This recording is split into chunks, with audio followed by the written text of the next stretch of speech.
devient ces enfants quand ils grandissent? Ah oui, alors ça, c'est pas forcément celle-là que je pensais, mais Ah, effectivement, pardon.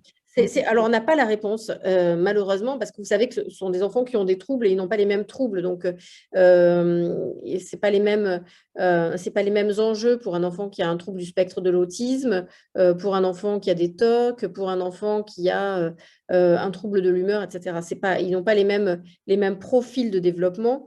Et ce ne sont pas les mêmes points qui vont poser problème. Mais pour moi, dans mes préoccupations, même si je n'ai pas la réponse à la question, je me dis que si on ne fait rien, finalement, si on laisse cette situation-là s'entretenir, parce qu'on se dit, moi, parent, je peux tout supporter de mon enfant. Je pense qu'on peut tous tout supporter de nos enfants.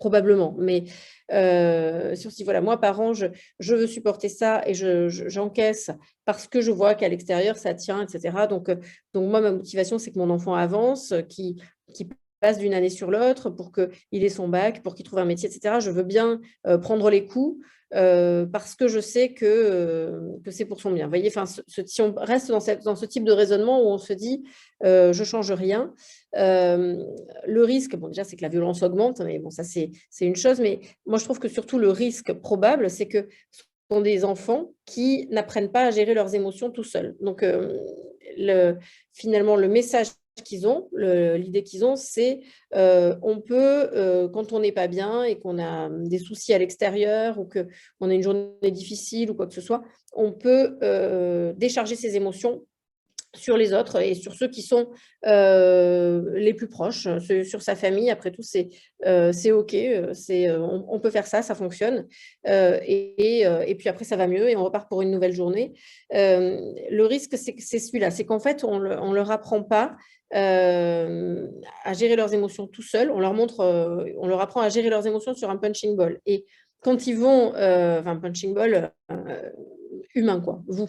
Et quand ils vont grandir, quand ils vont devenir autonomes, bon, il y a beaucoup de questions pour eux autour de l'autonomie. Mais s'ils arrivent à franchir cette étape-là et à devenir autonomes, la crainte qu'on peut avoir, c'est que finalement, ils n'aient toujours pas appris à gérer leurs émotions. Et beaucoup d'adultes sont comme ça aujourd'hui. C'est-à-dire que vous avez des adultes qui gèrent très mal leurs émotions. Donc, ils sont à l'extérieur, au boulot, ah bah, ils sont charmants, ils sont super, hein, c'est génial. Et quand ils sont dans le cadre de leur foyer, c'est des personnes infectes et ils ont passé une mauvaise journée, tout le monde en prend pour son grade. Donc, alors, ils ne sont pas forcément, je ne parle même pas du fait d'être violent, je ne parle même pas des violences conjugales, parce que ça, c'est encore, je dirais, c'est d'autres enjeux, sans doute. Mais je parle vraiment des personnes qui ne savent pas gérer leurs émotions du tout et qui font passer leurs nerfs sur leur famille ou leurs enfants ou leurs conjoints, etc. Et ça, je veux dire, on en connaît tous, hein, des personnes qui ne se gèrent pas du tout. Et c'est pas ce qu'on souhaite pour ces enfants pour la suite, quoi. Sans même parler de violence physique, hein, mais rien que le fait d'être, voilà, d'avoir ce type de comportement, c'est pas ce qu'on veut. Et voilà. Donc je pense que c'est un point sur cet apprentissage-là. Après, oui, pour d'autres enfants, la question c'est l'autonomie parce qu'ils sont très très anxieux, leur objectif ultime, c'est d'essayer de se déscolariser. Donc on se dit qu'est-ce qu'ils vont devenir. Alors moi, pour vous donner des perspectives positives, j'avais un jeune que je suivais comme ça qui était enfermé dans sa chambre depuis 2 ans. Sur son ordinateur, on ne savait même pas ce qu'il faisait sur son ordinateur. C'était du langage crypté, c'était hyper compliqué. Personne ne pouvait toucher au truc. Il était insupportable dans le sens où non seulement il était déscolarisé, mais il gueulait sur ses parents dès qu'il mettait la télé parce que ça faisait trop de bruit, il ne pouvait pas se concentrer. Il pétait des crises quand il n'y avait pas ce qu'il voulait dans le frigo. Enfin, donc, non seulement il était déscolarisé, mais en plus, il n'y avait jamais rien qui allait. Donc, c'est des parents avec qui on a fait une opération quand même assez compliquée, qui était un retrait d'écran avec le réseau de soutien qu'ils avaient. Les parents savaient qu'il allait tout péter parce que si on lui prenait son ordinateur, c'était la fin du monde. Donc, tout le monde était préparé, tout le monde était devant la porte. Donc, effectivement, ça n'a pas loupé, il s'est agité. On a appelé On avait prévu le jour en plus, on avait prévu, c'était un mardi matin. Moi, je savais que j'étais joignable au téléphone ce matin-là. Enfin, tout était organisé. Il s'est agité, ils ont appelé les pompiers. Les pompiers, il a voulu s'enfuir. Les personnes, les amis des parents l'ont retenu jusqu'à l'arrivée des pompiers. Il est parti aux urgences. Après, ça a été vraiment un passage en force parce que à la sortie des urgences, il a été hospitalisé. On savait pas trop on savait pas trop son diagnostic. D'ailleurs, encore un gros point d'interrogation là-dessus.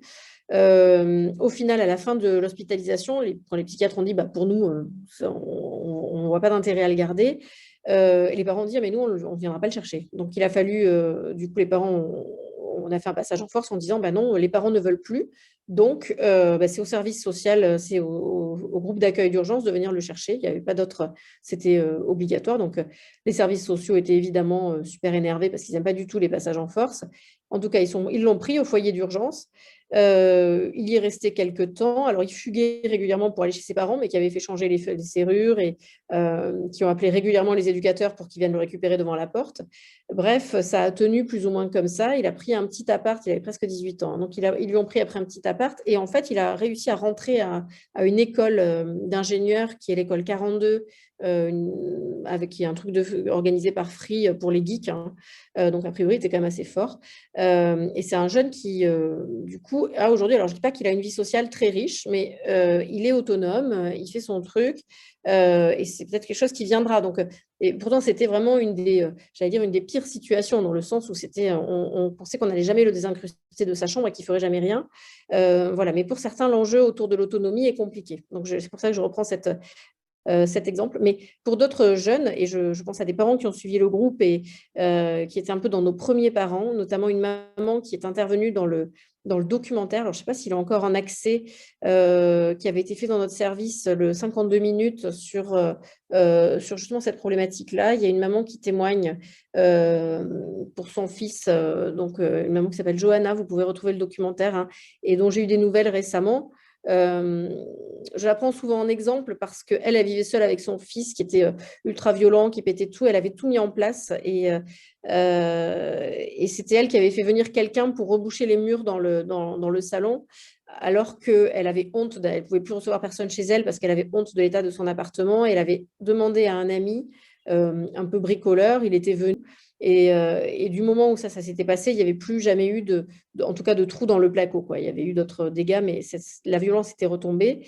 Elle aussi, on avait fait un passage en force avec le foyer d'accueil d'urgence. Donc, il avait été placé quelques jours, mais après, il était revenu chez sa mère. Elle n'avait pas pu, il faisait que des fugues, donc elle l'avait pris, elle l'a quand même repris chez elle au bout d'une semaine. Et par contre, du moment où il est revenu, son comportement a radicalement changé. Et là, aujourd'hui, il m'a envoyé un message cet été pour me dire qu'il avait trouvé un job de serveur, il avait une copine, ça se passait bien. Donc, elle était très confiante. Alors que c'était un jeune vraiment qui avait eu de lourdes difficultés. Enfin, c'est pour vous dire, j'ai des exemples, j'en ai beaucoup et je m'embrouille sans doute un peu, mais beaucoup de parents qui s'inquiétaient, elle s'inquiétait beaucoup autour de l'autonomie. C'était une maman qui, moi, m'avait beaucoup touchée parce qu'un jour, elle avait dit, bon, moi, j'ai compris qu'en fait, il fonçait dans le mur. Mais moi, maintenant, j'ai décidé que je ne foncerai pas avec lui. Il fait sa vie, moi j'ai la mienne, je vais refaire ma vie. C'est pas grave, je peux plus, j'arrive plus à appuyer sur le frein, mais je peux pas, je vais pas supporter cette situation. Moi, je m'extrais. Tant pis, c'est pas grave, c'est comme ça. Et du moment où elle s'était positionnée comme ça, finalement, les choses s'étaient quand même vraiment, beaucoup de choses s'étaient apaisées. Et j'étais ravie d'avoir de ces nouvelles cet été. Donc voilà. Bon, enfin, c'est un peu une digression, mais j'ai pas de réponse sur leur fonctionnement ultérieur. Mais par contre, je suis convaincue que c'est important de leur donner assez tôt, au moins même si on ne met pas tout en place, de leur montrer le message que la violence en famille, c'est grave. Enfin, c'est pas parce que c'est la famille que c'est moins grave, surtout. C'est ça l'idée. Je dis pas déjà d'aller jusque-là.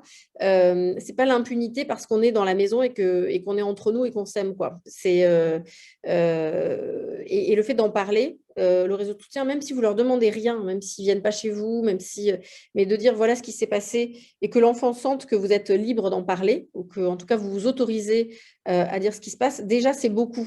Si vous faites que ça, c'est déjà beaucoup, en fait. Cette idée de dire, tu vois, ce qui se passe, ce que tu me fais subir à moi, j'en parle parce que toi, tu vas être parfait à l'extérieur, mais moi, je vais dire aux gens ce qui se passe vraiment, en fait. Que cette violence-là, je ne l'accepte pas. Je l'accepte pas non plus, quoi. Donc ça, pour moi, c'est un message qui est assez fort. On n'est pas obligé de faire des choses très compliquées, mais ça me paraît déjà, ça me paraît déjà important.